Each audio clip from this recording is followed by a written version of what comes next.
वाल्मीकि रामायण कांड 1 बालकांड अध्याय 10 अंदेश में ऋषिशृंग के आने तथा शांता के साथ विवाह होने के प्रसंग का विस्तार के साथ वर्णन। राजा की आज्ञा पाकर उस समय सुमंत ने इस प्रकार कहना आरंभ किया, राजन, रोमपाद के मंत्रियों ने ऋषिशृंग को वहां जिस प्रकार और जिस उपाय से बुलाया था वह सब मैं बता रहा हूं। आप मंत्रियों सहित मेरी बात सुनिए। उस समय अमात्यों सहित पुरोहित ने राजा रोमपाद से कहा, महाराज, हम लोगों ने एक उपाय सोचा है जिसे काम में लाने से किसी भी विघ्न बाधा के आने की संभावना नहीं है। ऋषिशृंग मुनि सदा वन में ही रहकर तपस्या और स्वाध्याय में लगे रहते हैं। वे स्त्रियों को पहचानते तक नहीं हैं और विषयों के सुख से भी सर्वथा अनभिज्ञ हैं। हम मनुष्यों के चित्त को मद डालने वाले मनोवांछित विषयों का प्रलोभन देकर उन्हें अपने नगर में ले आएंगे, अतः इसके लिए शीघ्र प्रयत्न किया जाए।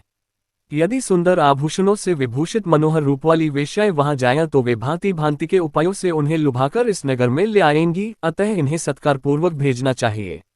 ये सुनकर राजा ने पुरोहित को उत्तर दिया, बहुत अच्छा, आप लोग ऐसा ही करें। आज्ञा पाकर पुरोहित और मंत्रियों ने उस समय वैसी ही व्यवस्था की। तब नगर की मुख्य मुख्य वेश्याएं राजा का आदेश सुनकर उस महान वन में गईं और मुनि के आश्रम से थोड़ी ही दूर पर ठहरकर उनके दर्शन का उद्योग करने लगीं। मुनि कुमार ऋषिशृंग बड़े ही धीर स्वभाव के थे, सदा आश्रम में ही रहा करते थे।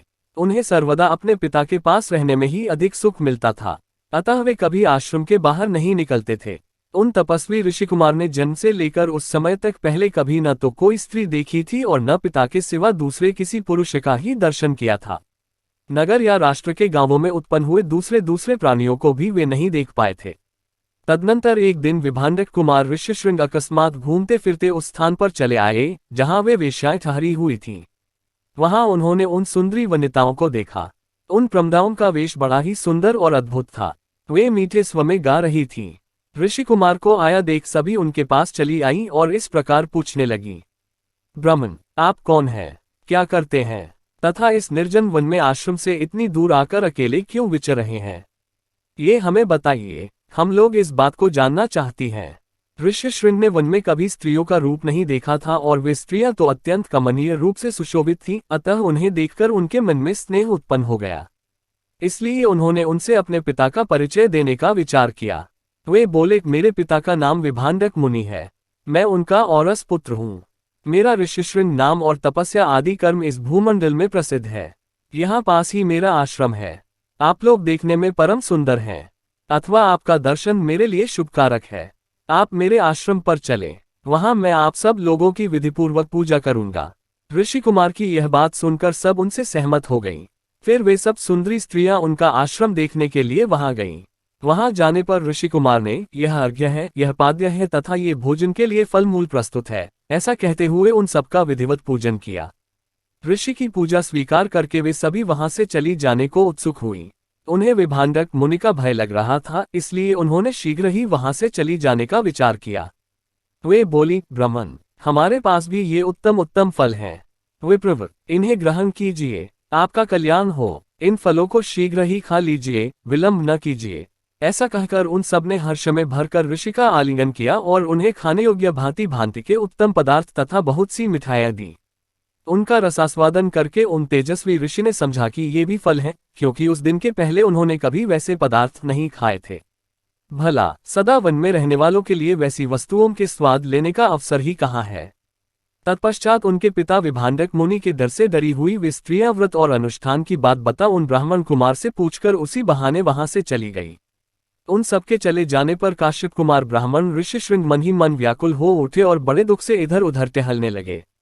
तदनंतर दूसरे दिन फिर मन से उन्हीं का बारंबार चिंतन करते हुए शक्तिशाली विभांडक कुमार श्रीमान ऋषिशृंग उसी स्थान पर गए जहां पहले दिन उन्होंने वस्त्र और आभूषणों से सजी हुई उन मनोहर रूप वाली वेश्याओं को देखा था।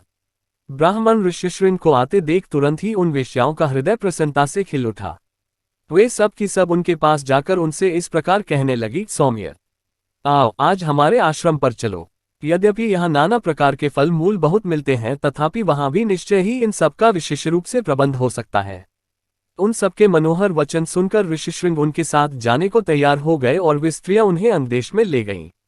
उन महात्मा ब्राह्मण के अंदेश में आते ही इंद्र ने संपूर्ण जगत को प्रसन्न करते हुए सहसा पानी बरसाना आरंभ कर दिया। वर्षा से ही राजा को अनुमान हो गया कि वे तपस्वी ब्राह्मण कुमार आ गए। फिर बड़ी विनय के साथ राजा ने उनकी अगवानी की और पृथ्वी पर मस्तक टेककर उन्हें साष्टांग प्रणाम किया। फिर एकाग्रचित होकर उन्होंने ऋषि को अर्घ्य निवेदन किया तथा उन विप्रशिरोमणि से वरदान मांगा, भगवान, आप और आपके पिताजी का कृपा प्रसाद मुझे प्राप्त हो। ऐसा उन्होंने इसलिए किया कि कहीं कपटपूर्वक यहाँ तक लाए जाने का रहस्य जान लेने पर विप्रवर ऋष्यशृंग अथवा विभांडक मुनि के मन में मेरे प्रति क्रोध न हो। तत्पश्चात ऋष्यशृंग को अंतःपुर में ले जाकर उन्होंने शांतचित्त से अपनी कन्या शांता का उनके साथ विधिपूर्वक विवाह कर दिया। ऐसा करके राजा को बड़ी प्रसन्नता हुई। इस प्रकार महातेजस्वी ऋष्यशृंग राजा से पूजित हो संपूर्ण मनोवांछित भोग प्राप्त कर अपनी धर्मपत्नी शांता के साथ वहां रहने लगे। जय श्री राम, जय श्री राम, जय श्री राम।